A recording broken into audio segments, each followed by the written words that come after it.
नमस्कार। हमारे चैनल नींद की प्याली में आपका हार्दिक स्वागत है। आज हम आपको एक अनोखी और मधुर कहानी सुनाने जा रहे हैं जो आपके दिन भर की थकान, परेशानियों और सभी उलझनों को धीरे धीरे आपसे दूर कर देगी, ताकि आप पूर्ण शांति से नींद की मीठी गोद में समा सकें। तो सबसे पहले एक शांत, आरामदायक जगह पर बैठें या लेट जाएं।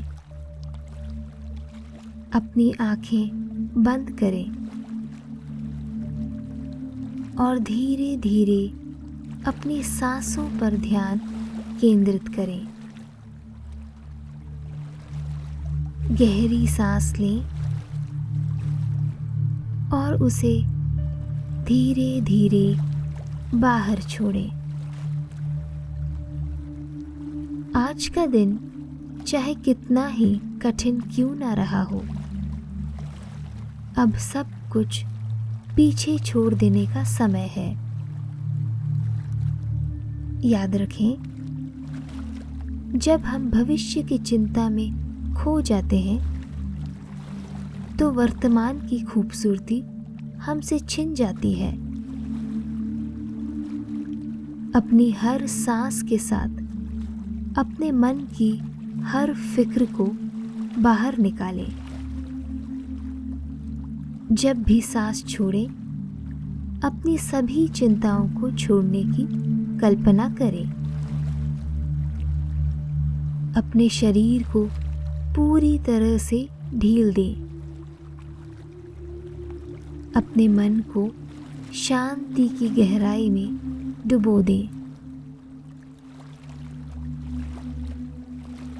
हमें पूरी आशा है कि इस कहानी के हर शब्द में आपको वह सुकून और शांति मिलेगी जो आपकी आत्मा के हर कोने को छू जाए। तो आइए अपने मन और शरीर को इस पल में डुबो दें और हमारे साथ इस नई जादुई कहानी के अनुभव में शामिल हो जाएं।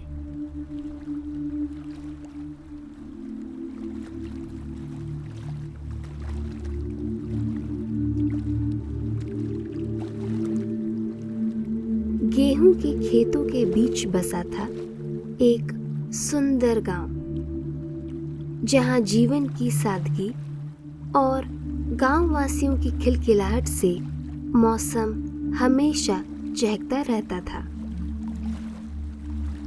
इसी गांव में मीरा और कविता नाम की दो बहनें रहती थीं।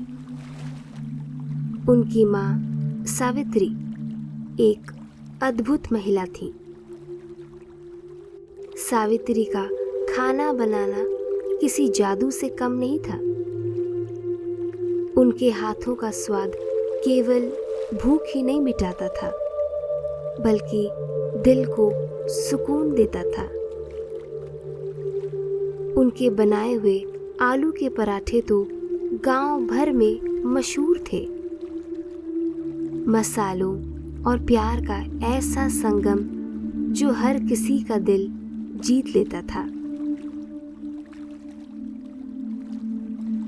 मीरा, जो बहनों में बड़ी थी, बचपन से ही अपनी माँ को रसोई के काम करते देखती थी। उसने आटा गूंथने, मसालों को सही मात्रा में मिलाने और पराठे को सटीक आकार में बेलने की कला अपनी माँ से सीख ली थी। जब सावित्री इस दुनिया से चली गई तो उनके बेहतरीन खाना बनाने की कला और मेहनत के जज्बे को मीरा ने विरासत में पाया। परिवार का सहारा बनने के लिए मीरा ने गांव में आलू के पराठे बेचने शुरू कर दिए। कुछ समय बाद छोटी बहन कविता ने भी मीरा का हाथ बटाना शुरू किया। कविता स्वभाव से चंचल थी, लेकिन मीरा की सिखाई हुई हर बात को ध्यान से सीखने लगी। धीरे धीरे दोनों बहनें मिलकर पराठे बनाने लगी। उनकी मेहनत और लगन हर पराठे में झलकती थी। गांव के चौक में उनकी छोटी सी दुकान जल्दी ही लोगों के दिलों में जगह बना ली। किसान, बच्चे और बूढ़े सभी उनके पास आते, न सिर्फ स्वादिष्ट पराठों के लिए, बल्कि उनकी गर्मजोशी और अपनापन भरी मुस्कान के लिए। मीरा और कविता की सफलता ने गांव के अन्य खाने पीने के दुकानदारों का ध्यान आकर्षित किया। जिन लोगों का खाना पहले सबसे ज्यादा बिकता था, अब उनकी दुकानें खाली पड़ने लगी थी। अनुभव और प्रतिष्ठा पर गर्व करने वाले ये दुकानदार अब असुरक्षित महसूस करने लगे। उनकी प्रशंसा धीरे धीरे जलन में बदलने लगी।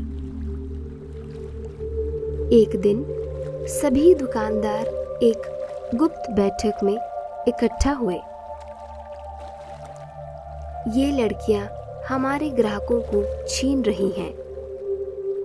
रघु, जो अपने समोसाओं के लिए मशहूर था, गुस्से में बोला, अगर ऐसा ही चलता रहा तो हम सबकी रोजी रोटी चली जाएगी। चर्चा के बाद उन्होंने एक योजना बनाई, खाने की प्रतियोगिता।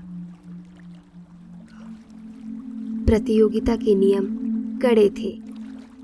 जो हार जाएगा उसे अपनी दुकान बंद करनी पड़ेगी।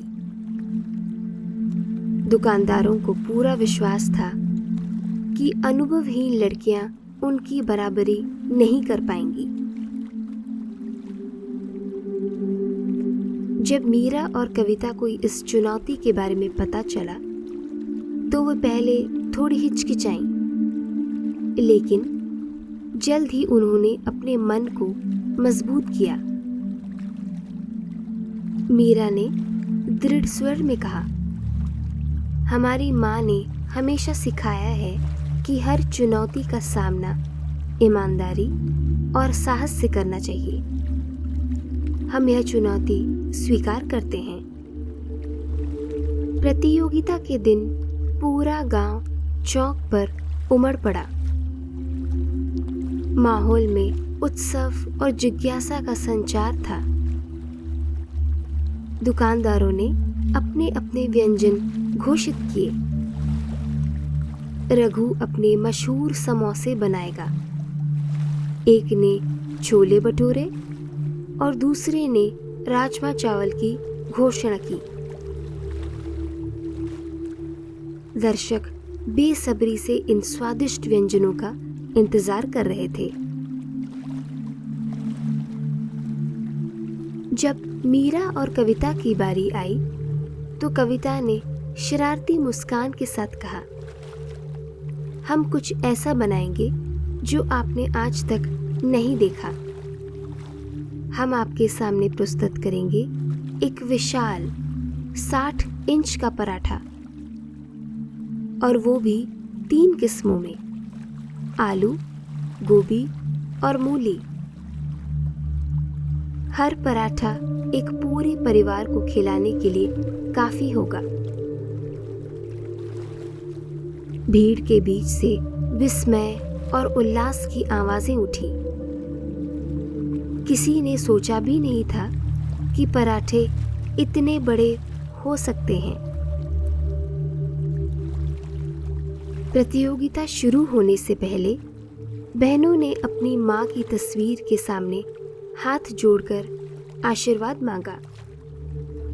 फिर वे अपने काम में लग गई। मीरा ने बड़े प्यार से आटा गूंथा और कविता ने आलू के मसाले तैयार किए। उनके चारों ओर हलचल थी, मगर उनके हाथों की हर गतिविधि में सुकून और खूबसूरत लय बसी हुई थी। कुछ ही देर में तवे से मसालों की महक और घी से बने हुए पराठे की खुशबू पूरी चौक में फैल गई। गांव वाले मंत्रमुग्ध होकर देख रहे थे कि कैसे बहनें बड़े बड़े पराठे बेल रही थी और उन्हें विशाल तवों पर कुशलता से सेक रही थी। उनके दिमाग में जीतने की चिंता नहीं थी, बल्कि उनका उद्देश्य केवल इतना था कि उनके बनाए पराठों को लोग पसंद करें और मज़े से दिल भर के खाएं। सूरज ढलने के साथ ही प्रतियोगिता का अंतिम दौर शुरू हुआ। मीरा और कविता ने अपने विशाल पराठे प्रस्तुत किए। हर पराठा सुनहरे रंग का, किनारों तक कुरकुरा और स्वादिष्ट मसाले से भरा था। जब पराठे परिवारों को परोसे गए तो हर कोई मिल बांटकर उन्हें खाने लगा। हर निवाले के साथ हंसी और प्यार का माहौल बन गया। भीड़ खुशी से झूम उठी। ये तो कमाल है, पूरा परिवार एक साथ एक ही पराठा खा रहा है, एक बुजुर्ग ने कहा। ऐसा कुछ हमने पहले कभी नहीं खाया। कुछ ही मिनटों में उनके बनाए 25 विशाल पराठे खत्म हो गए।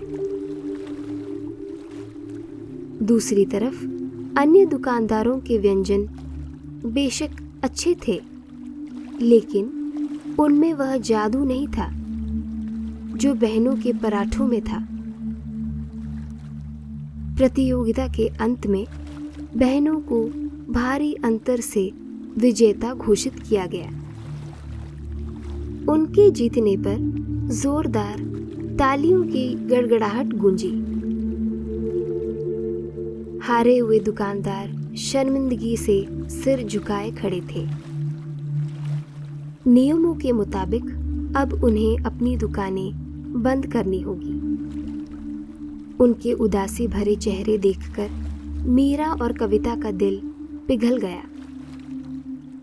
वे गांव के मुखिया के पास गईं और बोली, हम आपसे निवेदन करते हैं कि यह नियम हटा दें। सबको अपनी आजीविका चलाने का अधिकार है। कविता ने कहा, हमने प्रतियोगिता जीत ली, लेकिन हम किसी की रोजी रोटी छीनना नहीं चाहते। बहनों की इस उदारता ने गांव वालों का दिल छू लिया। मुखिया ने दुकानदारों को अपनी दुकानें जारी रखने की अनुमति दे दी, लेकिन एक शर्त पर। वे अब से ईमानदारी और मेहनत से काम करेंगे। उस दिन के बाद मीरा और कविता के विशाल पराठे गांव में प्रेम और एकता का प्रतीक बन गए। उनकी दुकान न केवल स्वाद के लिए, बल्कि उनके दिल में बसे प्यार और ईमानदारी के लिए भी मशहूर हो गई। जब भी कोई उनसे उनकी सफलता का राज पूछता, वे मुस्कुरा कर कहती, बस प्यार की ही एक चुटकी और विश्वास का एक जादुई तड़का। यह कहानी हमें यह सिखाती है कि सच्चाई, मेहनत और प्रेम से किए गए काम में जादू होता है। ईर्ष्या और छल से कुछ हासिल नहीं होता, बल्कि दूसरों की भलाई सोचने से ही सच्ची जीत मिलती है। दया और उदारता जीवन के सबसे बड़े गुण हैं।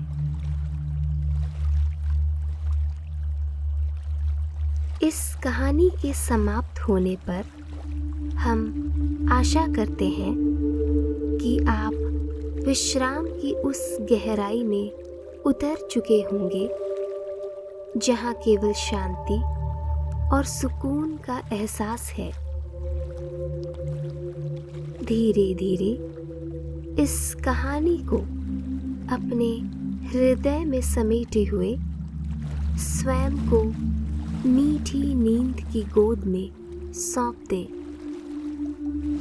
जहाँ हर चिंतन, हर थकान विलीन हो जाए और बस एक गहरी मधुर निद्रा के स्पर्श का एहसास हो।